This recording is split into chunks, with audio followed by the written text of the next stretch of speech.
हैं वो समझने वाला विषय। ठीक है, ये शिवलिंग, ये जलाधारी, ये भगवान के चरणारविंद जहाँ गणेश, कार्तिकेय, अशोक सुंदरी है, उस स्थान का। अब मंदिर के बीच में गर्भगृह में ये शिवलिंग रखा है।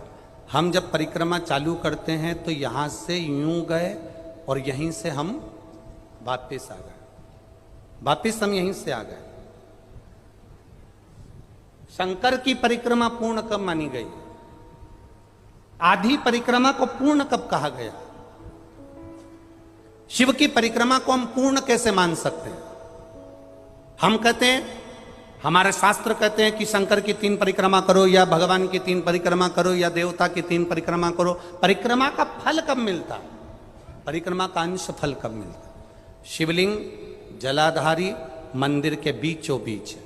जब मंदिर के बीचों बीच है, नंदी बाहर है, आपने परिक्रमा करना प्रारंभ करा, पूजन करने के बाद यहाँ तक गए, यहाँ से पानी बहता है, जल बहता है, तो हम इसको लांघते नहीं है। नहीं लांघते ना, इसको लांघते नहीं है। जब हम परिक्रमा करने के लिए यहाँ तक जब पहुँचते हैं, पहुँचने के बाद यहीं से थोड़ा सा पीछे हटकर हमको शंकर के शिवलिंग के वहीं से खड़े होकर नंदी का दर्शन करना चाहिए। जब हम परिक्रमा कर कर वापिस लौटते हैं, नंदी का इस शिवलिंग के सम्मुख से जब बाहर बैठे नंदी का हम दर्शन करते हैं और वापिस अपनी जगह पर आकर खड़े होते हैं, तब हमारी परिक्रमा एक पूरी मान ली जाती है और उसका फल हमें प्राप्त होता है। उस परिक्रमा का फल, हमने शंकर भगवान की परिक्रमा करी, किसी ने कहा आदि परिक्रमा करो, हम यहाँ तक गए, यहाँ से लौटकर वापिस आ गए। उस परिक्रमा करते समय हमने नंदी का दर्शन एक बार भी नहीं करा। अगर नंदी का दर्शन नहीं करा तो उस परिक्रमा का कोई फल हमें प्राप्त नहीं हो सकता।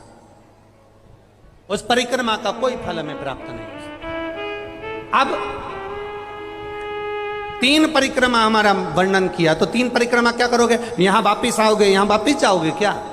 बोलो जम के, वापिस जाओगे क्या? नहीं।